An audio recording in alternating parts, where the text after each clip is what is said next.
एक धूप वाली सुबह गजराज पत्ते खा रहा था जब उसने एक छोटा सा भूरा खरगोश देखा। खरगोश उछल कूद रहा था, बहुत खुश था। उसका नाम था चुन्नू। चुन्नू एक चालाक खरगोश था।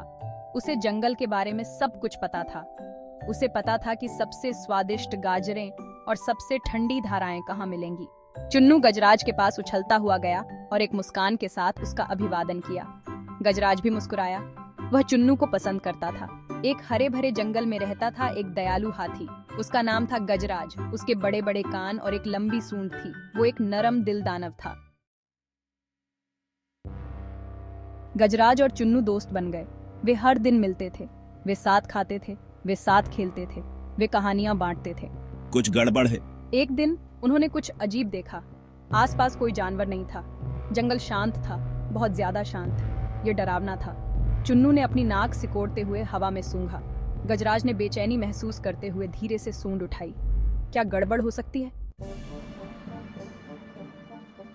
चुन्नू गजराज के सिर पर कूद गया। वे दूसरे जानवरों को ढूंढने लगे। वे बहुत देर तक चले, फिर भी उन्हें कोई नहीं दिखा। आखिरकार उन्हें एक बूढ़ा बुद्धिमान बंदर मिला। बंदर डरा हुआ था। उसने उन्हें एक विशाल डरावने बाघ के बारे में बताया। यह बाघ सभी जानवरों को डरा रहा था।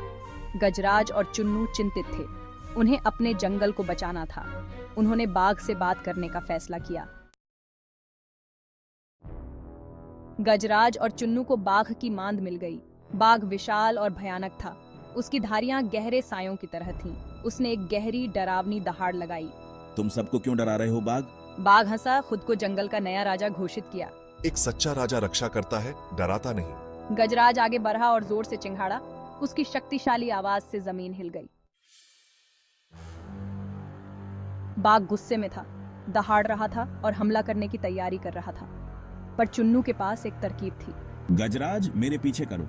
गजराज फिर से चिंघाड़ा, इस बार उदास आवाज में। मैं शक्तिशाली बाघ का मुकाबला नहीं कर सकता। फिर उसने बाघ को शक्ति परीक्षण के लिए चुनौती दी। गजराज ने एक विशाल चट्टान की ओर इशारा किया और जोर से कराहते हुए उसे धक्का देने का नाटक किया। मैं बस इतना ही कर सकता हूँ। गर्व से भरे बाघ ने आसानी से चट्टान को बहुत दूर धकेल दिया, अपनी प्रत्यक्ष जीत पर मुस्कुराते हुए। गजराज ने हार मान ली। बाघ की ताकत की तारीफ की। अब इस छोटी सी टहनी को हिलाने की कोशिश करो।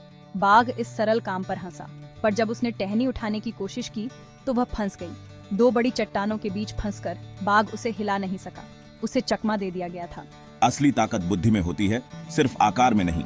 शर्मिंदा होकर बाघ को अपनी गलती का एहसास हुआ और उसने एक अच्छा राजा बनने का वादा किया। जंगल फिर से सुरक्षित था। गजराज और चुन्नू ने अपने दिमाग और बहादुरी से सभी को दिखाया कि उनकी दोस्ती ने उन्हें मजबूत बनाया। ये वास्तव में जंगल के लिए एक अच्छा दिन था।